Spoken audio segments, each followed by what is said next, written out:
तो चलिए आज बात करते हैं भारत की डायरेक्ट सेलिंग इंडस्ट्री की। हाँ, एक ऐसी दुनिया जहाँ सपने दिखाए जाते हैं घर बैठे लाखों कमाने के। लाखों करोड़ों कमाने के सपने। और सिर्फ सपने नहीं, सोशल मीडिया पर लोग अपनी गाड़ियां, इनकम डैशबोर्ड सब कुछ दिखाते हैं। हाँ, लेकिन इस चमक के पीछे की हकीकत क्या है? आज हम इसी को समझने की कोशिश करेंगे। बिल्कुल। हमारे पास जो स्रोत हैं वो दो बिल्कुल अलग तस्वीरें दिखाते हैं। हम्म। एक तरफ है सरकार के बनाए सख्त नियम, उपभोक्ता संरक्षण नियम 2021। और दूसरी तरफ है एक कंपनी की केस स्टडी। हाँ, स्वामिनी मार्केटिंग प्राइवेट लिमिटेड, जिसे लोग स्वामिनी लाइफ के नाम से भी जानते हैं। और आज हमारी कोशिश यही रहेगी कि इन दोनों तस्वीरों को एक साथ रखकर देखें। पहले हम समझेंगे कि कानून क्या कहता है। मतलब एक जायज डायरेक्ट सेलिंग कंपनी को कैसा होना चाहिए। हाँ, और फिर हम देखेंगे कि स्वामिनी लाइफ खुद को कैसे पेश करती है, उसका बिजनेस मॉडल क्या है और वो इन नियमों पर कितनी खरी उतरती है। ये तो एक तरह से सिद्धांत और व्यवहार की टक्कर देखने जैसा होगा। कह सकते हैं। बिल्कुल।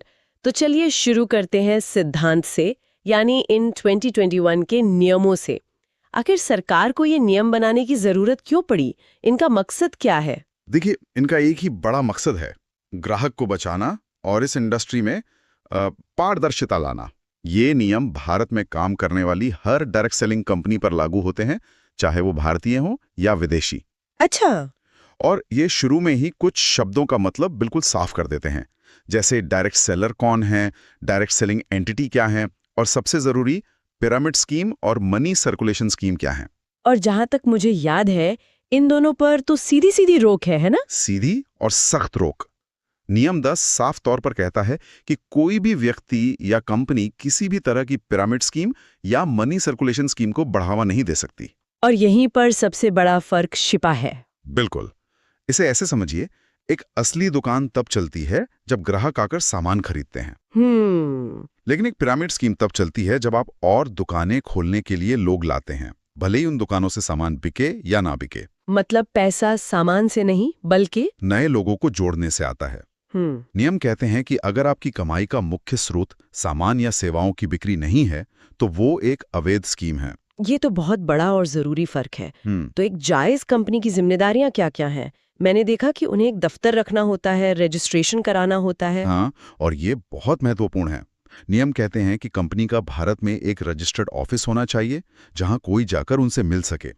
उनके पास पैन, जीएसटी जैसे सभी जरूरी टैक्स रजिस्ट्रेशन होने चाहिए। ओके। उन्हें अपनी वेबसाइट पर एक शिकायत निवारण अधिकारी का नाम और कॉन्टैक्ट डिटेल्स देनी होंगी, ताकि अगर किसी को कोई समस्या हो तो वो किससे बात करे ये उसे पता हो। मतलब अब कंपनियां गुमनाम रहकर काम नहीं कर सकती, उन्हें अपनी पहचान बतानी होगी। बिल्कुल। जवाबदेही ही मुख्य बात है। और ये जवाबदेही सिर्फ कंपनी तक ही सीमित नहीं है, ये उनके सेलर्स पर भी लागू होती है। अच्छा, सेलर्स पर कैसे? नियम 5वां आई कहता है कि कंपनी को अपने हर डायरेक्ट सेलर की पहचान और पते का वेरिफिकेशन करके रिकॉर्ड रखना होगा। और नियम 6.2 के मुताबिक जब कोई सेलर किसी ग्राहक के घर जाता है तो उसे अपना पहचान पत्र दिखाना होगा और जाने से पहले अपॉइंटमेंट लेना होगा। ऐसा नहीं कि आप किसी भी के भी दरवाजे पे जाकर खड़े हो गए। सही कहा। ये तो ग्राहक की सुरक्षा के लिए बहुत अच्छा है। और ग्राहक के अपने क्या अधिकार हैं?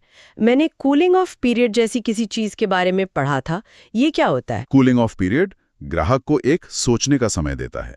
मान लीजिए आपने जल्दबाजी में कोई कॉन्ट्रैक्ट साइन कर लिया या सामान खरीद लिया, तो ये नियम आपको एक तय समय देते हैं जिसके अंदर आप बिना कोई जुर्माना भरे उस कॉन्ट्रैक्ट को रद्द कर सकते हैं और अपना पैसा वापस मांग सकते हैं। ये दबाव में की गई बिक्री को रोकने के लिए है। बिल्कुल। और जानकारी की पारदर्शिता भी बहुत जरूरी है। उसके बारे में क्या नियम है?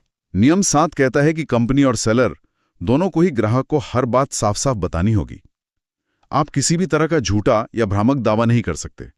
आपको सामान की सही कीमत, पेमेंट की शर्तें, रिटर्न रिफंड पॉलिसी और इस कूलिंग ऑफ पीरियड के बारे में भी पहले ही बताना होगा। मतलब मकसद ये है कि ग्राहक पूरी जानकारी के साथ फैसला ले, किसी के बहकावे में आकर नहीं। एकदम सही। तो ये तो हुए नियम जो कागज पर बिल्कुल साफ और मजबूत लगते हैं।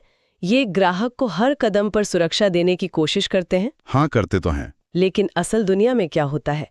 चलिए अब उस कंपनी की बात करते हैं जिसके बारे में हमारे स्रोत बताते हैं, स्वामिनी लाइफ।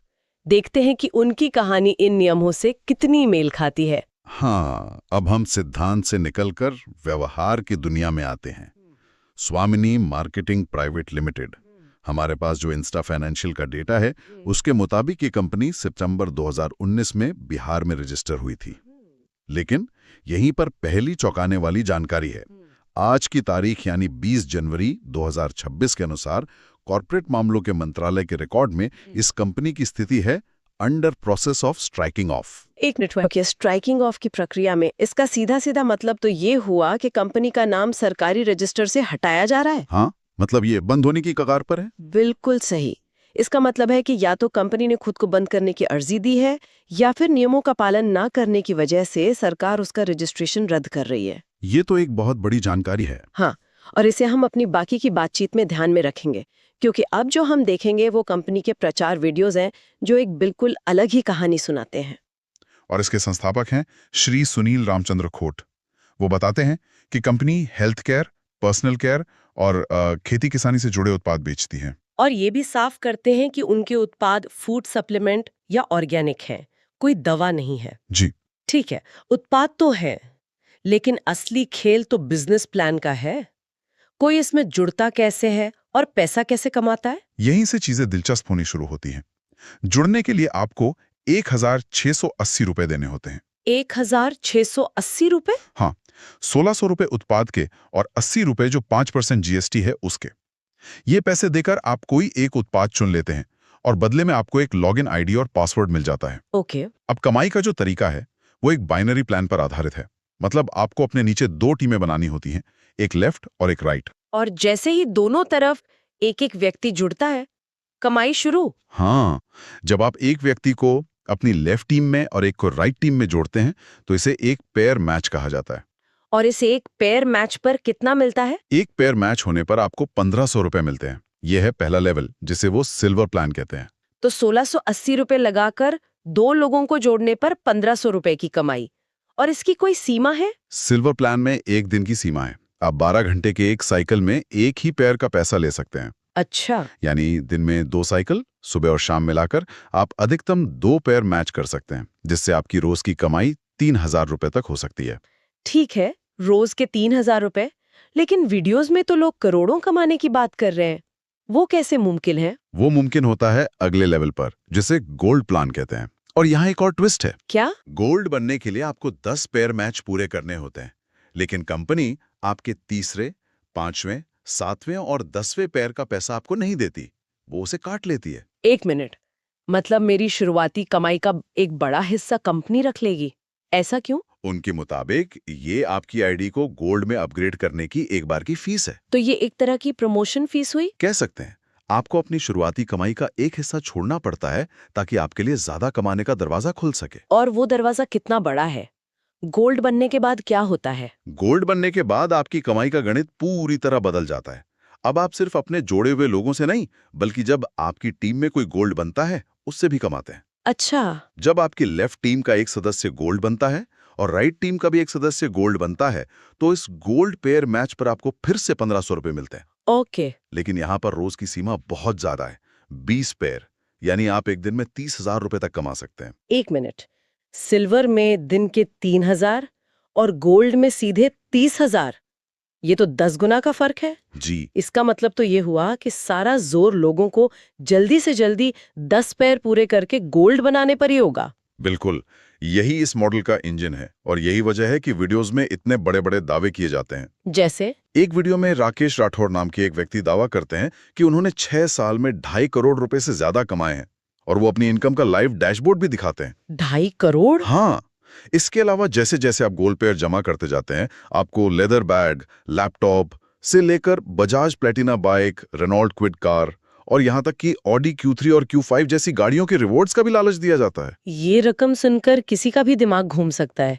और जब कोई अपना डैशबोर्ड दिखाकर ये दावा करे तो भरोसा करना और भी आसान हो जाता है। बिल्कुल, शायद यही इन योजनाओं की सबसे बड़ी ताकत है। आंकड़ों से दिखाया गया एक बड़ा सपना। और वो इससे पहलाने के लिए क्या तरीका बताते? तरीका बहुत सीधा है, सोशल मीडिया। वीडियो में बार-बार कहा जाता है कि आपको बस अपने व्हाट्सएप स्टेटस, फेसबुक स्टोरी पर प्लान के बारे में पोस्ट करना है। वो खासतौर पर छात्रों, गृहिणियों, नौकरी पेशा लोगों को टारगेट करते हैं जिन्हें एक अतिरिक्त आय की जरूरत होती है।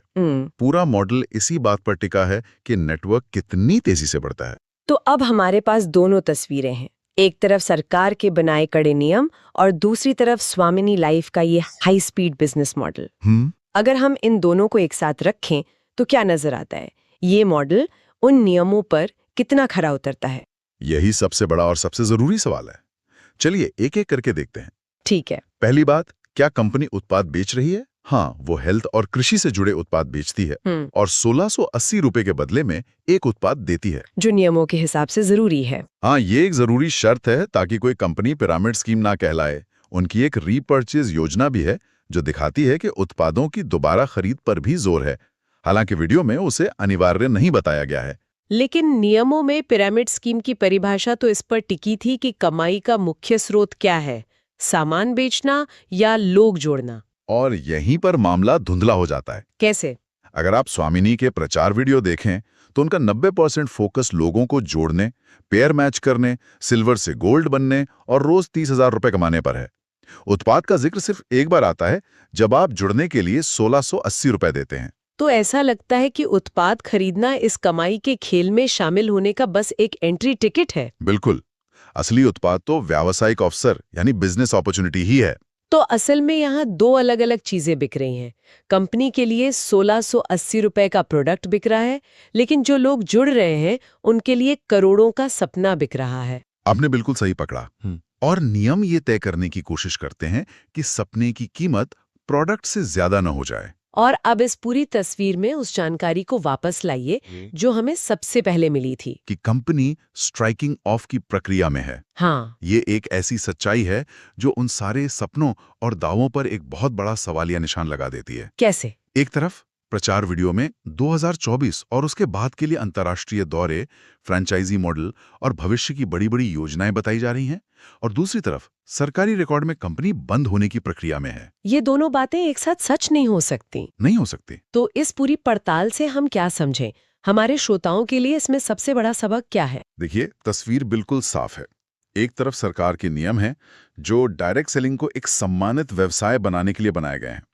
ये नियम ग्राहक की सुरक्षा और पारदर्शिता पर जोर देते हैं और साफ तौर पर कहते हैं कि बिजनेस का आधार उत्पाद की बिक्री होनी चाहिए, ना कि सिर्फ लोगों को भर्ती करना। और दूसरी तरफ हमारे पास एक कंपनी का उदाहरण है जिसकी पूरी मार्केटिंग इस बात पर केंद्रित है कि आप कितनी जल्दी और कितना ज्यादा पैसा कमा सकते हैं। हाँ, उत्पाद बस उस सिस्टम में एंट्री का एक जरिया नजर आता है। बिल्कुल। यहाँ जो बुनियादी टकराव है वो एक उत्पाद बेचने और एक अवसर बेचने के बीच का है। नियम चाहते हैं कि उत्पाद बेचना प्राथमिकता हो, जबकि कंपनी की प्रस्तुति से लगता है कि अवसर बेचना ही उनका असली बिजनेस है। सही कहा। और फिर कंपनी की स्ट्राइकिंग ऑफ वाली स्थिति इस कहानी पर एक अंतिम और शायद सबसे निर्णायक टिप्पणी कर देती है। जब हम ऐसे किसी भी मॉडल को देखते हैं तो सोचने के लिए एक बहुत जरूरी सवाल पीछे छूट जाता है। सवाल यह है कि वो कौन सा बिंदु है जहां बेचा जा रहा अवसर उस उत्पाद पर इतना हावी हो जाता है कि उत्पाद का कोई मतलब ही नहीं रह जाता। और अगर कोई व्यक्ति ऐसे किसी मौके पर विचार कर रहा हो तो वो सरकारी नियमों को एक चेकलिस्ट की तरह कैसे इस्तेमाल कर सकता है, ये परखने के लिए कि कंपनी का असली मकसद ग्राहकों को उत्पाद बेचना है या सिर्फ नए लोगों को भर्ती करके उनसे एंट्री फीस लेना है।